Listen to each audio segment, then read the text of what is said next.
ನೋಡಿ, ಕಾಂಗ್ರೆಸ್ ಪಕ್ಷ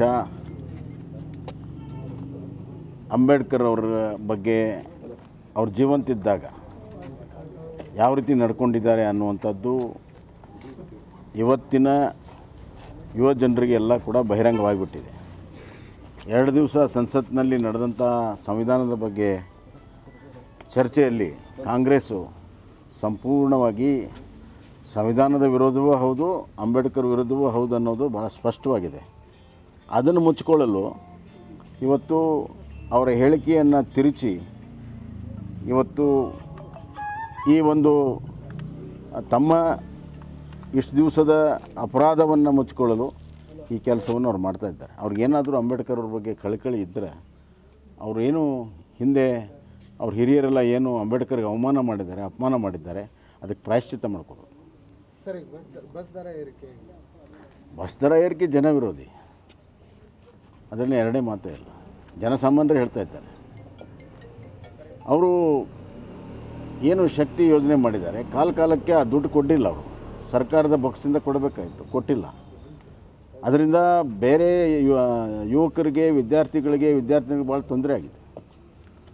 ಅದಕ್ಕೆ ಹೆಚ್ಚಿನ ಬಸ್ಸುಗಳನ್ನು ಕೂಡ ಕೊಡ್ತಾ ಇಲ್ಲ. ನಾನಿದ್ದಾಗ 4,500 ಹೊಸ ಬಸ್ಸುಗಳಿಗೆ ಏನು ಆಜ್ಞೆ ಮಾಡಿದ್ದೆ, ಅವುಗಳೇ ಈಗ ಬರ್ತಾ ಇರೋದು.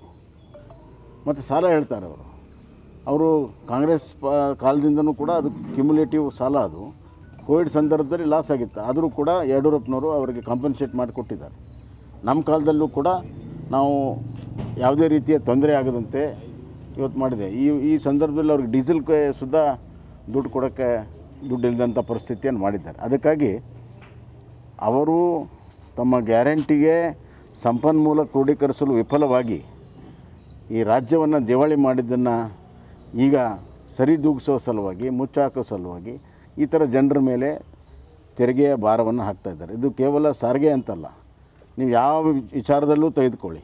ನೀರಿನಲ್ಲಿ ಹೆಚ್ಚಿನ ದರ ಮಾಡಿದ್ದಾರೆ, ವಿದ್ಯುತ್ ಶಕ್ತಿಗೆ ಹೆಚ್ಚಿನ ದರ ಮಾಡಿದ್ದಾರೆ, ಈಗಾಗಲೇ ಹಾಲಿಂದ ಮಾಡಿದ್ದಾರೆ, ಮತ್ತೊಮ್ಮೆ ಮಾಡಬೇಕು ಅಂತಾರೆ. ಆಮೇಲೆ ಸ್ಟ್ಯಾಂಪ್ ಡ್ಯೂಟಿಯಲ್ಲಿ ಹೆಚ್ಚು ಮಾಡಿದ್ದಾರೆ, ಮೋಟ್ರ್ ವೆಹಿಕಲಲ್ಲಿ ಹೆಚ್ಚು ಮಾಡಿದ್ದಾರೆ, ಪೆಟ್ರೋಲ್ ಡೀಸೆಲ್ ಮೇಲೆ ಹೆಚ್ಚು ಮಾಡಿದ್ದಾರೆ. ಮೈನ್ಸಲ್ಲಿ ಇವತ್ತು ಇನ್ನು ಮುಂದೆ ಕಡಿ ಏನು ಜನಸಾಮಾನ್ಯರು ಬಳಕೆ ಮಾಡ್ತಾರೆ ಉಸುಗು, ಅದರ ಮೇಲೆ ಹೆಚ್ಚಾಗ್ತದೆ. ಆಮೇಲೆ ಪಶ್ಚಿಮ ಘಟ್ಟದಿಂದ ಬರುವಂಥ ನೀರಿನ ಮೇಲೆ ತೆರಿಗೆ ಹಾಕಬೇಕು ಅನ್ನುವಂಥ ವಿಚಾರ ಇಟ್ಕೊಂಡಿದ್ದಾರೆ. ಗಾಳಿ ಒಂದು ಬಿಟ್ಟರೆ ಎಲ್ಲದರ ಮೇಲೆ ತೆರಿಗೆ ಹಾಕ್ತಾಯಿದ್ದಾರೆ. ಈಗ ಅವರು ಗಾಳಿಗೆ ತೆರಿಗೆ ಹಾಕುವಂಥ ದಿನಗಳು ಈ ಸರ್ಕಾರದಲ್ಲಿ ದೂರ ಇಲ್ಲ ಅಂತ ನನಗೆ ಅನ್ನಿಸ್ತಾ ಇದೆ. ಇದೊಂದು ದುರಾಡಳಿತದ ಆರ್ಥಿಕ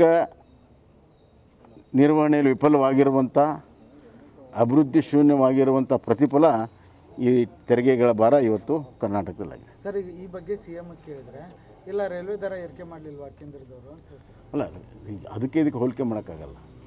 ರೈಲ್ವೆಗೆ ನಿಮ್ಮ ರಾಜ್ಯದ ಸಾರಿಗೆಗೆ ಹೆಂಗೆ ಹೋಲಿಕೆ ಮಾಡ್ತೀರಿ? ವಿತ್ತಂಡವಾದ ಮಾಡಬಾರ್ದು. ನೀವು ಮುಖ್ಯಮಂತ್ರಿಯಾಗಿದ್ದೀರಿ, ನಿಮ್ಮ ರಾಜ್ಯದ್ದು ನಿಮ್ಮ ಸಂಸ್ಥೆದು ನೀವು ಹೇಳಿ.